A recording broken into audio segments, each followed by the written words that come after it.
नमस्कार, मैं हूं आपके साथ अंकिता पाल और आप सभी का बहुत बहुत स्वागत है। रुक करते हैं खबरों की तरफ। भारत के मुख्य चुनाव आयुक्त राजीव कुमार ने प्रेस कॉन्फ्रेंस की है। हरियाणा और जम्मू कश्मीर विधानसभा चुनाव की तारीखों का भी ऐलान कर दिया गया है। हरियाणा में 90 सीटों पर चुनाव होंगे, जिसके लिए 20,629 पोलिंग स्टेशन बनाए जाएंगे। 27 अगस्त को वोटर लिस्ट भी जारी की जाएगी। वहीं हरियाणा में 90 में से 73 सामान्य सीटें हैं, 17 ऐसी सीटें हैं और वोटिंग 1 अक्टूबर को होगी और मतों की गिनती 4 अक्टूबर को होगी।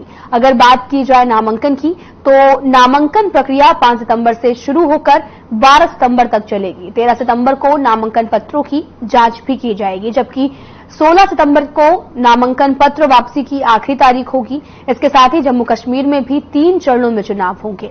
18 सितंबर, 25 सितंबर और 1 अक्टूबर को वोटिंग होगी।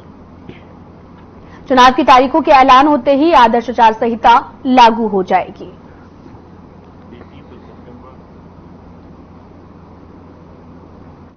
जम्मू कश्मीर के बारे में date of poll will be 18th of September and it's a Wednesday. Second phase would be on 29th of August and the statutory period of nominations and all. Poll being on 25th of September and phase 3 nomination on 5th of September and every voting finishing on 1st of October and everything would be over, bind up on 6th of October. Date of poll 1st October and date of counting coinciding with J&K on 4th of October, everything to be over on 6th of October. उसको आगे बढ़ाने के लिए आज आपके सामने है। जम्मू कश्मीर के बारे में पहले वो जमहूरियत की ताकत का एक बहुत ही खबर महेंद्रगढ़ से है, जहां पर हरियाणा सरकार के मंत्री बनवारी लाल ने बीजेपी कार्यकर्ताओं की बैठक ली है। ये बैठक पूर्व मंत्री रामविलास शर्मा के निवास जयराम सदन पर हुई है, जहां उनका फूल माला से स्वागत किया गया है। इस दौरान उन्होंने कहा कि आने वाले विधानसभा चुनावों को लेकर बीजेपी कार्यकर्ता सक्रिय दिखाई पड़ रहे हैं। महेंद्रगढ़ विधानसभा क्षेत्र के भारतीय जनता पार्टी के कार्यकर्ताओं की बैठक ली गई है, तो वहीं आने वाले विधानसभा चुनाव को लेकर हमने कार्यकर्ताओं को मूल मंत्र दिया है। साथ ही चुनाव को लेकर जो रणनीति है वो बनाने का कार्य दिया गया।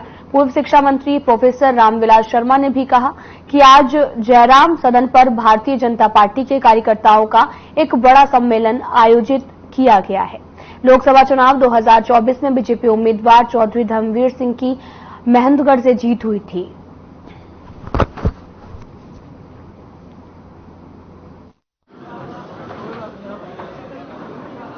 आज महेंद्रगढ़ में बीजेपी महेंद्रगढ़ विधानसभा के सभी कार्यकर्ता भाई बहनों का एक बड़ा सम्मेलन हुआ, जिसमें हरियाणा सरकार के वरिष्ठ मंत्री डॉक्टर बनवारी लाल जी का मार्गदर्शन प्राप्त हुआ। भारतीय जनता पार्टी चुनाव मोड में आ गई। आज आप देख रहे हैं 500 से अधिक ये कार्यकर्ता, पन्ना प्रमुख,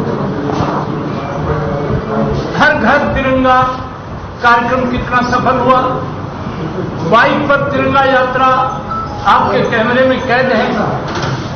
आज हरियाणा की जनता भारतीय जनता पार्टी की तरफ पूरी तरह से समर्थन में आके खड़ी हो गई है।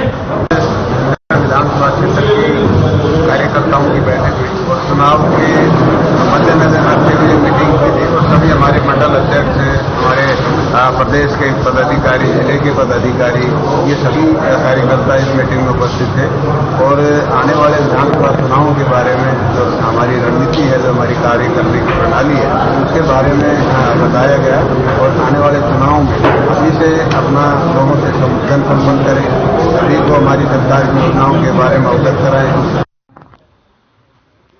तमाम प्रमुख कार्यकर्ता आज इस बैठक में। देश के पूर्व प्रधानमंत्री और भारत रत्न अटल बिहारी वाजपेयी को उनकी पुण्यतिथि के मौके पर याद किया गया।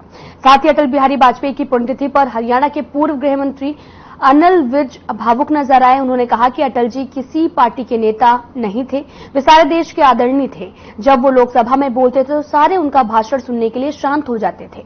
उन्होंने साथ ही ये भी कहा कि उनकी याद में अंबाला कैंट में अटल कैंसर सेंटर जो है वो बनाया गया है, जो कि उनके स्वभाव को सामने रखते हुए मरीजों की सेवा कर रहा है।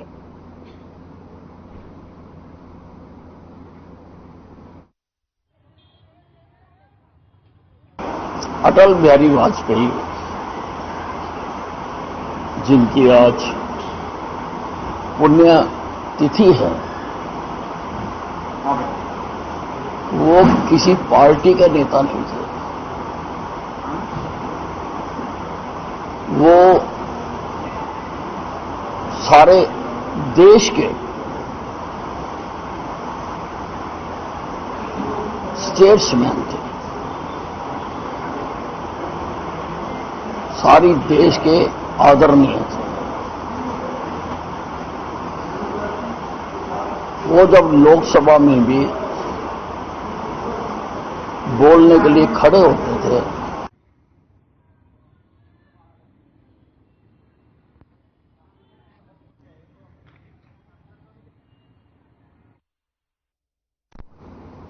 पूर्व गृह मंत्री अनिल विज का बड़ा बयान सामने आया। चुनाव आयोग को हरियाणा कांग्रेस को भंग करना चाहिए, क्योंकि जिस पार्टी के चुनाव ना हो उसे भंग करना चाहिए। पीएम मोदी ने स्वतंत्रता दिवस पर यह भी कहा कि यूसीसी यानी कि समान नागरिक संहिता लागू करेंगे। इस पर विज ने कहा कि एक देश एक कानून, देश के लिए सभी बराबर हो। विज ने यह भी कहा कि चुनाव आयोग को हरियाणा कांग्रेस को भंग करना चाहिए। विज ने यह भी कहा कि सबसे पहले तो ये समझना चाहिए कि कांग्रेस नाम की कोई भी पार्टी नहीं है, क्योंकि 19 सालों से इनके हरियाणा में इनके चुनाव ही नहीं हुए हैं।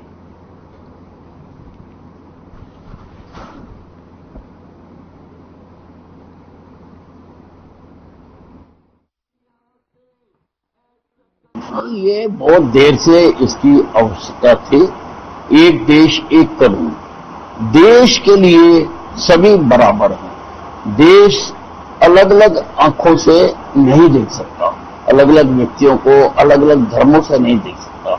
सबके लिए एक कानून होना चाहिए और इसको लागू कर रहे हैं तो बहुत अच्छी बात है। विपक्ष तो हर बात पर सवाल उठाता है। अगर विपक्ष का देखें तो देश एक कदम भी आगे नहीं बढ़ सकता। तो देखिए, कांग्रेस नाम की कोई पार्टी नहीं है, पहले तो ये समझना चाहिए। 19 साल से इनके हरियाणा में इलेक्शन नहीं हुए। सही मानों में तो चुनाव आयोग को इसको बंद करना चाहिए, हरियाणा की जो कांग्रेस पार्टी है, क्योंकि इसके चुनाव ही नहीं हुए। जिस पार्टी के चुनाव ना हो उसको भंग करना चाहिए। ये तो कुछ फैमिलीज हैं, कुछ धड़े हैं, कुछ गैंग्स हैं जो हरियाणा को लूटने के लिए चुनाव आने पर इकट्ठे हो जाते हैं। तो उनकी लड़ाई तो लगातार चलती रहती है, हमेशा चलती रहती है और अब भी चल रही है, पहले भी चल रही थी। तो इनके ना कोई नियम है, ना कोई कायदे हैं, ना कोई असूल है, पहले भी ये है। और हरियाणा का जन जन इनके किरदार से वाकफ है। हम तो तैयार हैं, हम तो आज चुनाव आयोग घोषित करे, कल हम अपने नामांकन पत्र भर देंगे और हमारी चुनाव प्रक्रिया पूरी तरह से शुरू हो जाएगी। बता दिया दूसरी पार्टियों का, पार्टी है ही नहीं कोई।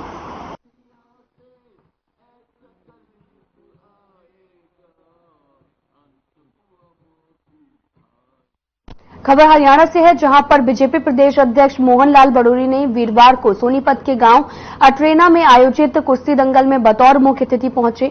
बयान भी दिया कि कांग्रेस के नेता चाहे किसी भी तरह के बयान देते रहें, लेकिन अब उनका सच जनता के सामने आ चुका है। विधानसभा चुनाव में जनता की ताकत से तीसरी बार हरियाणा में मुख्यमंत्री नायब सिंह सैनी के नेतृत्व में सरकार बीजेपी सरकार बनाएगी। इस दौरान उन्होंने ये भी कहा कि कुश्ती दंगल की तरह चुनावी मैदान में बीजेपी के पहलवान नजर आएंगे।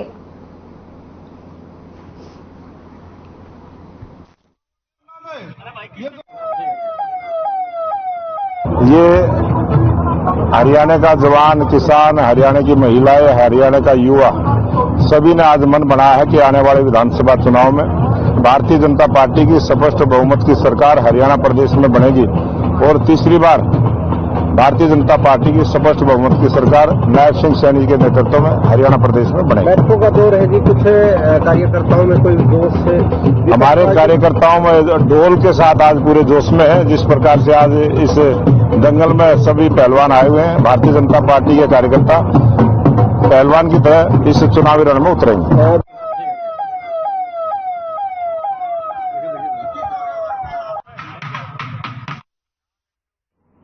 खबर बहादुरगढ़ से है, जहां पर इनेलो बसपा गठबंधन पार्टी के पदाधिकारियों और कार्यकर्ताओं की बैठक हुई है और बैठक में चुनाव को लेकर पदाधिकारियों और कार्यकर्ताओं को आपको बताते चले कि सुझाव भी वहां पर मांगे गए हैं।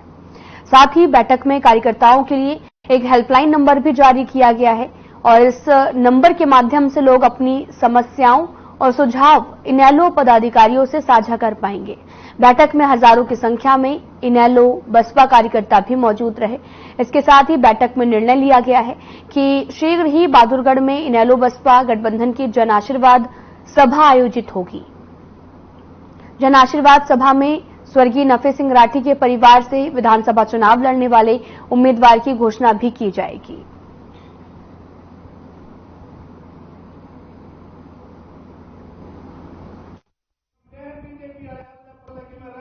देखिए, हमारी जो आज की मीटिंग है वो हमने कार्यकर्ताओं की बुलाई थी, लोगों से सुझाव भी मांगे थे और आज हमने एक हेल्पलाइन नंबर जारी किया अपने कार्यकर्ता साथियों को, क्योंकि आमतौर पर होता क्या है, चुनाव में आम कार्यकर्ताओं की तरफ ध्यान नहीं दे पाते नेता लोग, तो हमने वो डिक्लेयर इसलिए किया है हेल्पलाइन नंबर, ताकि आम कार्यकर्ता अगर हमारे तक बात पहुंचाना चाहे वो बात समय पर पहुंच सके और उस पर कार्रवाई कर सके।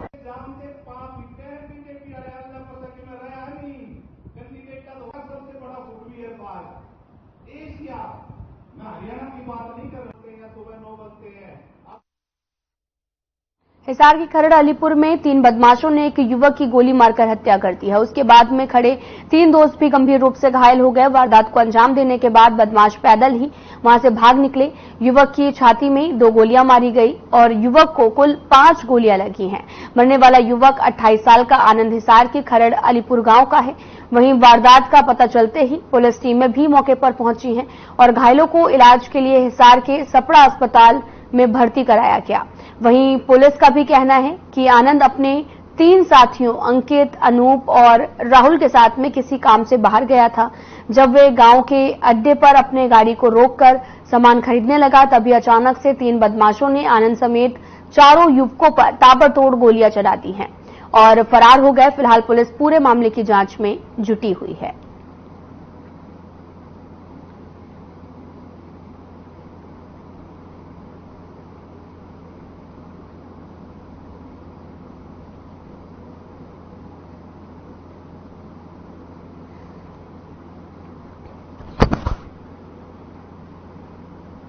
मेहनगढ़ में राव तुलाराम चौक पर डॉक्टर एसोसिएशन के बैनर तले डॉक्टरों ने एकत्रित होकर कलकत्ता में हुई ट्रेनी डॉक्टर की आपको बताते चले कि हत्या के मामले में न्याय की गुहार लगाई है। तुलाराम चौक से भगवान परशुराम चौक तक हाथों में कैंडल लेकर कैंडल मार्च निकाला गया। कैंडल मार्च में शामिल हुए डॉक्टर्स ने कहा कि कलकत्ता में जो एक महिला डॉक्टर के साथ हुआ है वो बड़ी ही शर्मनाक घटना है, जिसकी वे कड़े शब्दों में निंदा करते हैं।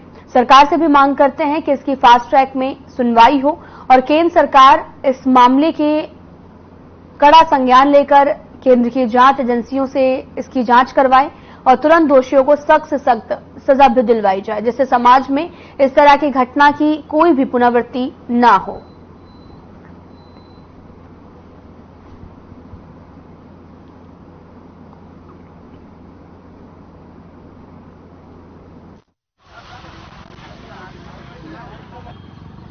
आपने प्रदर्शन किया है और क्या आज विगत दिनों हमारी एक resident doctor RG Kar medical college Calcutta में उस गुड़िया उस डॉक्टर का वर्चुअली मर्डर हुआ है और उसका ग्रुप में रेप किया गया है और उस गुड़िया की पवित्र आत्मा की शांति के लिए हम कैंडल मार्च निकाल रहे और उस गुड़िया को जस्टिस मिले।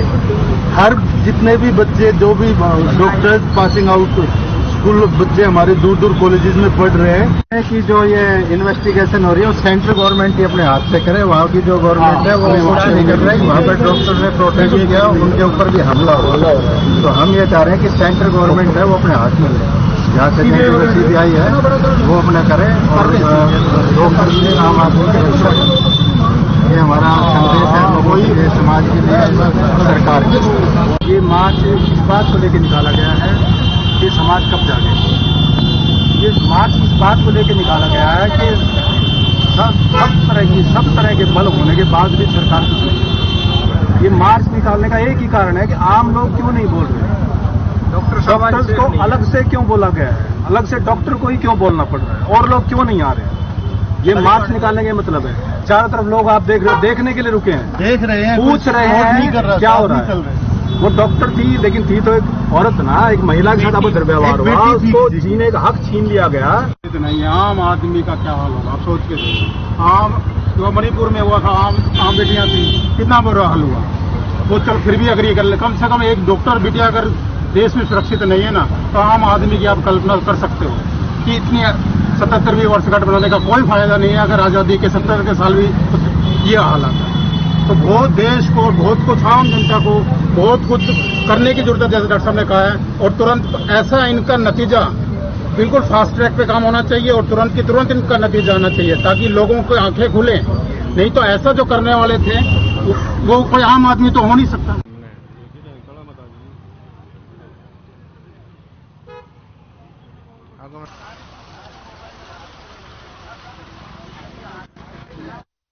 खबर सिरसा के एलनाबाद से है, जहां पर उपमंडल कार्यालय में तहसीलदार शुभम शर्मा ने समाधान शिविर में शुक्रवार को आमजन की समस्याएं सुनी हैं।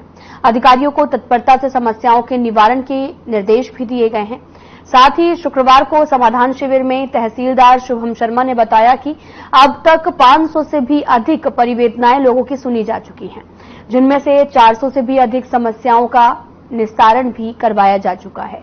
इस मौके पर कई विभाग के अधिकारी और कर्मी भी मौजूद हैं। तहसीलदार शुभम शर्मा ने बताया कि समाधान शिविर का उद्देश्य जनता की समस्याओं का त्वरित और उचित समाधान करना है और साथ ही विभागों के अधिकारी इस कार्य में कोई लापरवाही न बरतें, उन्हें प्रतिदिन भेजी जाने वाली शिकायतों का उचित कार्रवाई करें।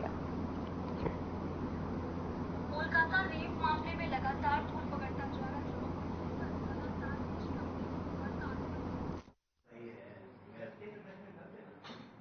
जी बिल्कुल, ये हरियाणा सरकार ने जब से हमारा ये समाधान शिविर शुरू किया है, तो इसमें 9 से 10 प्रकार की जो मेन समस्याएं लोगों को आती हैं, जैसे फैमिली आईडी होगी, वोटर कनेक्शन, इलेक्ट्रिसिटी वगैरह से रिलेटेड कोई समस्याएं हैं, एमसी की, वीडियो ब्लॉक की कोई समस्याएं हैं, तो पंचायत विभाग की, वो जो भी समस्याएं हैं वो लेकर लोग यहाँ पे और उनका तुरंत प्रभाव से निपटान किया जाता है।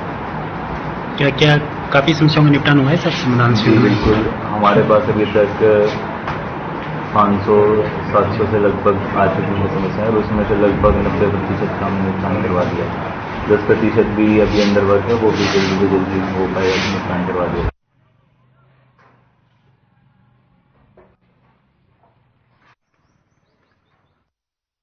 रतिया शहर के किनारे से गुजरने वाली घगर नदी में इस समय हिमाचल की पहाड़ियों से बरसाती पानी काफी ज्यादा भरा हुआ है। घगर का जलस्तर बढ़ने से किसानों की चिंता और ज्यादा बढ़ गई है। 1 साल पहले घगर में आई बाढ़ ने क्षेत्र में काफी तबाही भी मचाई थी। वहीं किसानों के हजारों एकड़ फसलें पानी में डूब गई थी। कई लोगों के मकान भी चपेट में आ गए थे और एक बार फिर से घगर में पानी के जलस्तर बढ़ने से लोगों को काफी ज्यादा टेंशन बढ़ने लगी है। और साथ ही आपको बता दें कि इसको लेकर किसानों में अन्य लोगों ने सरकार और प्रशासन पर कई आरोप भी लगाए हैं।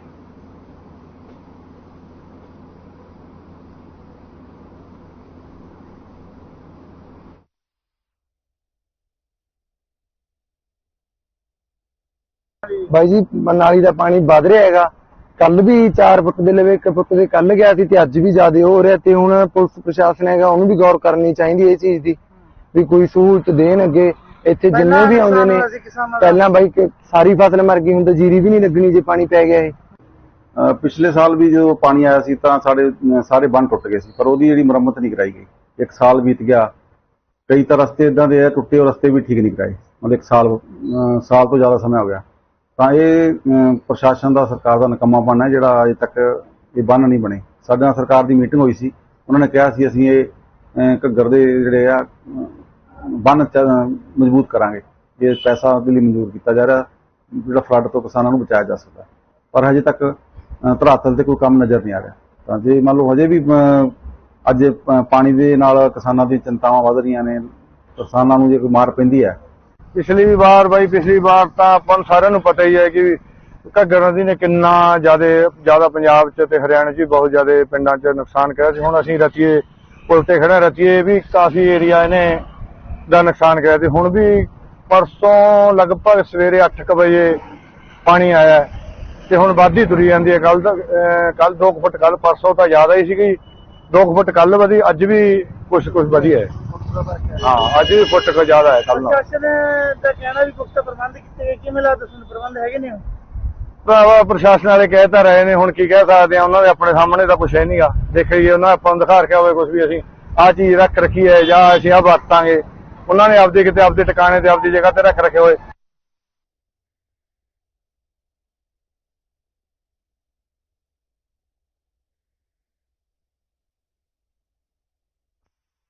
Karnal anti vehicle theft staff CIA ने कार्रवाई करते हुए 19 चोरी की बाइकें बरामद की हैं।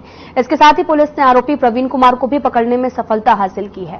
पुलिस अधिकारी ने भी जानकारी देते हुए बताया कि करनाल से चोरी की आरोपी प्रवीण ने करनाल, पानीपत, जींद सहित कई जगहों से मोटरसाइकिल चोरी की थी, जिसकी पुलिस ने अब बरामदगी भी कर ली है। पूरे मामले की जांच भी लगातार की जा रही है।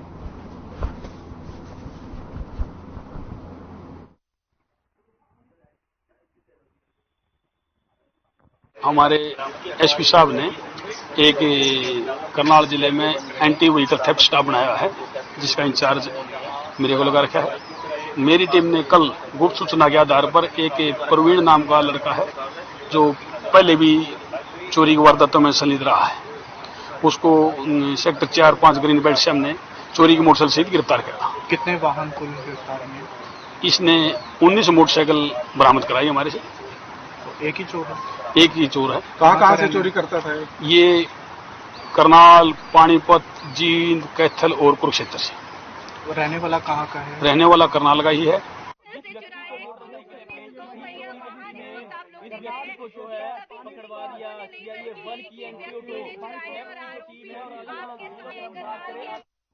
राजपुर में इतना ही। नमस्कार।